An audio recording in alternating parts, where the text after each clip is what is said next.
Ternyata banyak ya oknumnya ya. Ya semoga ke depan tidak ada lagi pemirsa ya. Baik, kita ke informasi berikutnya. Ini tentang kasus ijazah Joko Widodo, Presiden ke-7 RI, tampaknya akan memasuki babak baru.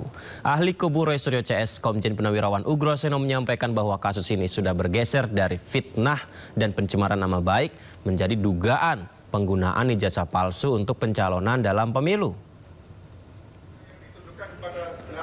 Nah, hal ini disampaikan Ugroseno dalam preskon bersama tim hukum Barisan Pembela Roy Suryo, Rismon, dan Dr. Tifa atau Bella RRT. Ini siang tadi pemirsa.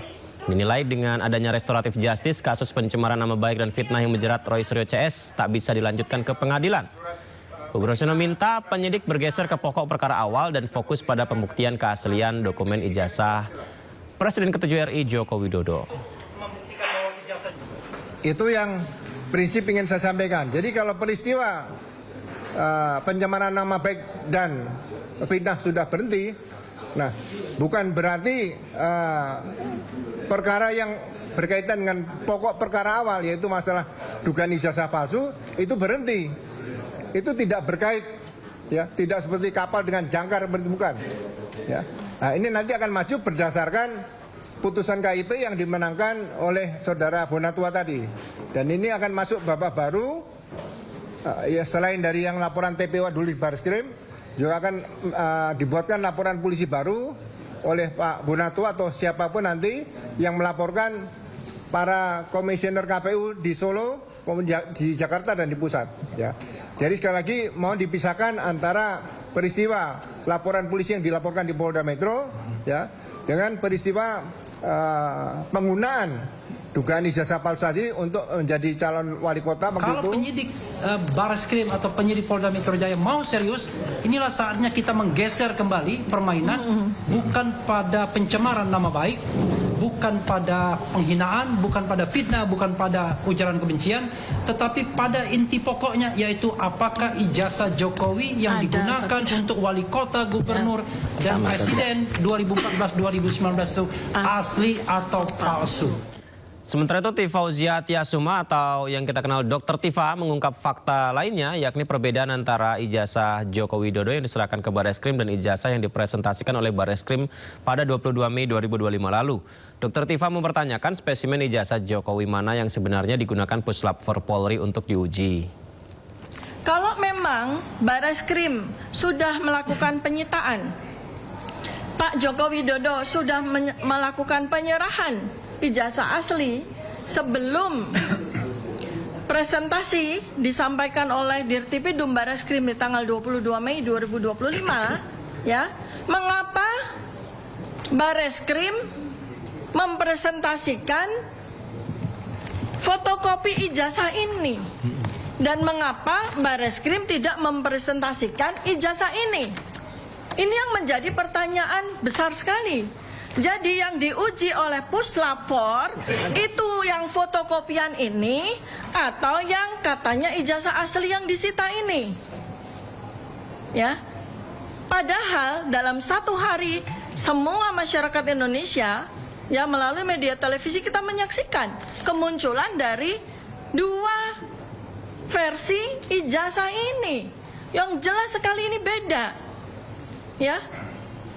Kalau memang fotokopi ijazah ini berasal dari ijazah asli, maka ijazah asli ini akan ada noktah bleberan, ya kan?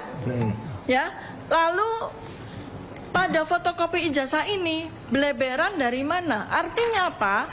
Artinya ini adalah spesimen ijazah yang berbeda. Dan pemirsa, ini juga ketika bulan puasa ada himbauan juga ini dari Gubernur DKI Jakarta Pramono Anung. Pramono Anung menyampaikan bahwa melarang siapapun termasuk ormas keagamaan sweeping ke rumah makan yang operasinya saat siang hari selama Ramadan. Jangan sweeping rumah makan pada siang hari ya di bulan Ramadan. Diharapkan Ramadan bisa dilaksanakan dengan penuh kedamaian, dilaksanakan dengan penuh kerukunan.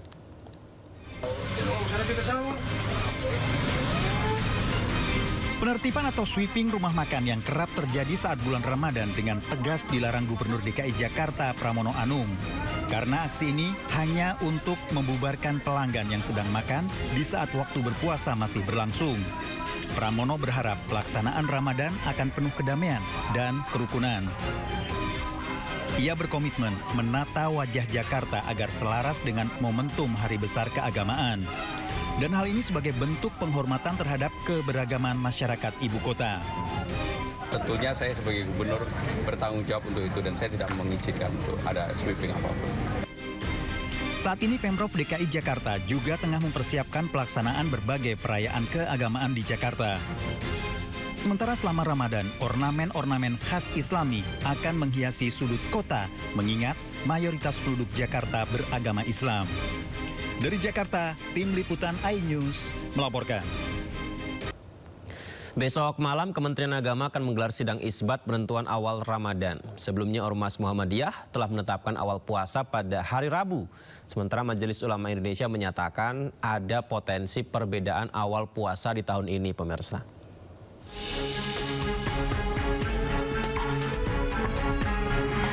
Awal puasa apakah Rabu atau Kamis akan segera ditentukan dalam sidang isbat di Kementerian Agama Selasa malam besok. Sidang isbat akan diikuti pimpinan Komisi 8 DPR RI, MUI, Ormas Islam, pakar falak, perwakilan negara sahabat dan perwakilan BMKG, BRIN, dan Planetarium. Sebelum sidang isbat digelar, Kementerian Agama melaksanakan pemantauan hilal atau Rukyatul Hilal awal Ramadan di 96 lokasi di seluruh Indonesia. Sebelumnya, Ormas Muhammadiyah telah menentukan awal puasa pada Rabu 18 Februari 2026. Hal itu berdasarkan perhitungan astronomis Majelis Tarjih dan Tajdid dan analisa posisi bulan secara global. Sementara itu, Wakil Ketua MUI Muhammad Khalil Nafis menyebut adanya potensi perbedaan dalam menetapkan awal Ramadan tahun ini. MUI mengimbau potensi perbedaan yang ada jangan sampai mengganggu ukhuwah dan kekhusyukan masyarakat dalam menjalankan ibadah puasa. Jadi insya Allah akan terjadi perbedaan awal Ramadan pada 2026 ini. Mungkin ada yang memulai tanggal 18, mungkin ada yang mulai tanggal 19. Kita jadikan ini perbedaan sebagai hikmah untuk menggali ilmu masing-masing metode yang digunakan. Hasil sidang isbat penentuan awal Ramadan akan diumumkan besok malam. Tim Liputan iNews melaporkan.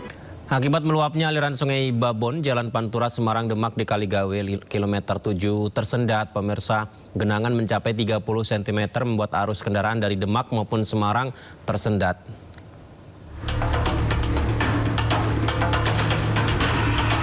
Banjir menggenangi Jalan Pantura Kaligawe sepanjang 1 km dengan ketinggian 20 hingga 30 cm.